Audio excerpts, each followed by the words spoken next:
Bonjour, dans cette vidéo, nous allons voir comment entrer des résultats en mode opérateur pour une épreuve de saut verticaux. Donc, si vous regardez cette vidéo, c'est que quelqu'un vous a choisi pour entrer des résultats sur votre téléphone ou une tablette pendant que l'épreuve se déroule. Donc, c'est des résultats en direct qui s'affichent automatiquement sur l'Internet. Donc, ici, on va regarder donc une épreuve de pelouse, une épreuve de saut vertical.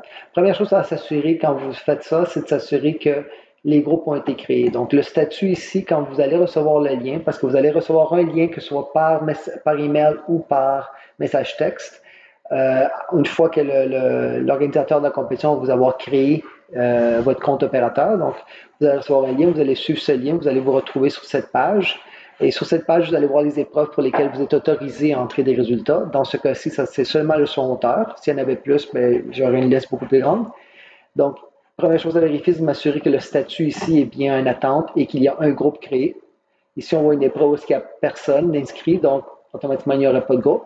Mais ici, on voit bien que j'ai des groupes pour les épreuves pour lesquelles j'ai 3 athlètes et 8 athlètes inscrits. Donc, je m'assure que c'est fait. Si ce n'est pas fait, vous allez voir le responsable des résultats, vous lui dites que les groupes n'ont pas été créés et il pourra les créer. Vous n'aurez qu'à faire rafraîchir votre page et vous pourrez voir les groupes.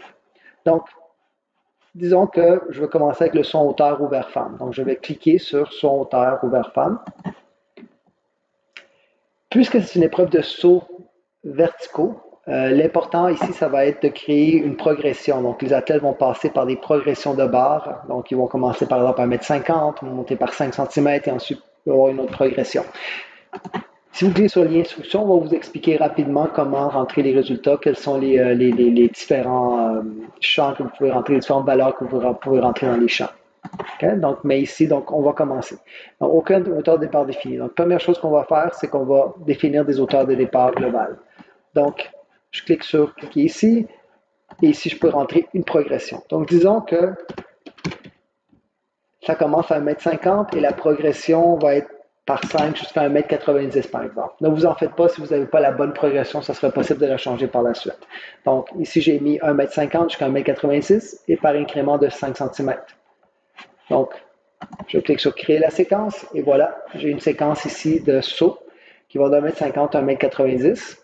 Si par exemple, je me rends compte qu'à partir de 1,85 m, ça va monter par 3, j'ai fait une erreur. Donc, vous voyez ici un lien effacé. Donc, je peux cliquer sur effacer. On va me dire OK, je peux effacer la hauteur. Je peux venir ici et ajouter une autre hauteur et ajouter une autre séquence. Donc, disons que maintenant, ça va de 1,88 m à 1,94 m par 3 cm. Attendez, petite erreur, 94 par 3 cm. Je peux créer la séquence. Et voilà, donc 85, 88, 91. Et encore une fois, je peux en effacer si j'aurais fait une erreur. Première chose à faire, donc quand vous faites ça, c'est de cliquer sur commencer. Bon, ici, il y a deux modes. Il y a le mode opérateur. Dans le mode opérateur, vous allez voir les hauteurs une après l'autre. Donc, c'est beaucoup plus facile si vous avez un petit écran, par exemple un écran cellulaire. Si vous avez une tablette, le mode PC ou live est un mode qui est beaucoup plus pratique. Vous allez avoir toutes les hauteurs une à côté de l'autre. Donc, c'est à vous de choisir qu'est-ce qui est plus facile. Donc, première chose, on va cliquer sur commencer. En cliquant sur commencer, je vais prendre le contrôle de l'épreuve. Personne d'autre va pouvoir la contrôler. Okay? Donc, je vais cliquer commencer. Êtes-vous certain de vouloir prendre le contrôle? Je vais dire oui, OK. Et voilà, maintenant j'ai le contrôle de l'épreuve. Vous voyez ici que c'est écrit terminé. Quand j'aurai fini, j'aurai à cliquer sur ce lien. Ne le faites pas trop tôt. Si vous cliquez sur terminer avant d'avoir terminé, vous ne pourrez pas recommencer à l'entrée des résultats et vous allez devoir demander à la personne qui est en charge des résultats de rouvrir l'épreuve. Okay? Donc, assurez-vous d'avoir cliqué sur terminer. Donc, ici, on a une épreuve de saut vertical. Donc, il y a deux types de symboles qu'on entre. Généralement, c'est un X pour un essai manqué ou un O pour un essai réussi. Ici. Donc, si je rentre X ici, okay? Donc cet athlète-là a manqué le premier essai. Donc, disons que cet athlète-là réussit le deuxième essai, aussi le deuxième essai. Je vais rentrer O.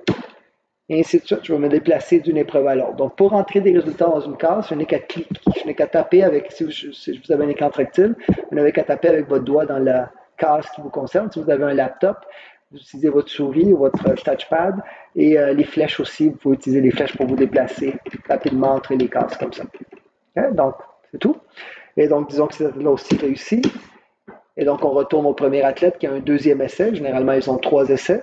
Et disons qu'il réussit. Donc voilà. Donc je vais rentrer XO, OO. Donc, la première athlète a réussi au deuxième essai, le deuxième au premier essai et l'autre au premier essai. Donc je continue comme ça jusqu'à temps que, bon, les athlètes, disons que celui-là fait 3 essais manqués, un réussi. Donc celui-là, disons qu'il est au deuxième essai, puis celui-là encore au premier essai. Donc je me déplace comme ça. Donc bon, ici, je les rentre tout d'un coup, mais en réalité, ça va être un essai à la fois. Donc j'aurai à faire un changement à chaque fois qu'il y a un nouvel essai. Donc disons X, X, X, X. Et disons que maintenant sur le deuxième essai, on est rendu à encore un X. Donc celui-là l'a réussi, et celui-là l'a réussi. Voilà. Et maintenant, disons que celui-là manque. Donc il a 3 essais manqués, donc sa compétition est terminée. Vous voyez que le reste ici de but gris, donc ça veut dire que l'athlète a fini. Okay? Les deux autres ont réussi. Et disons que les deux autres athlètes finissent, puis il manque les derniers essais. Voilà. Et c'est terminé. Donc, on a rentré les performances de tous les athlètes. Donc, c'est tout ce qu'on a à faire ici. Si j'avais à définir d'autres auteurs, je peux toujours cliquer sur ajouter une auteur et ajouter des auteurs tant que je veux. Quand j'ai terminé de rentrer des résultats, je vais cliquer sur terminer. On va me demander de s'assurer. Assurez-vous que vous avez bien terminé. Si vous n'avez pas terminé, vous cliquez sur terminer. Vous allez vous retrouver à perdre le contrôle de l'épreuve. Donc, il va falloir demander aux organisateurs ou à celui qui est en charge des résultats de rouvrir l'épreuve. Donc, quand j'ai terminé, je fais OK. Et voilà, mes résultats ont été entrés. C'est tout ce que vous avez à faire. Donc, vous pouvez avertir maintenant les gens des résultats que les résultats ont été entrés et terminés. Et c'est tout.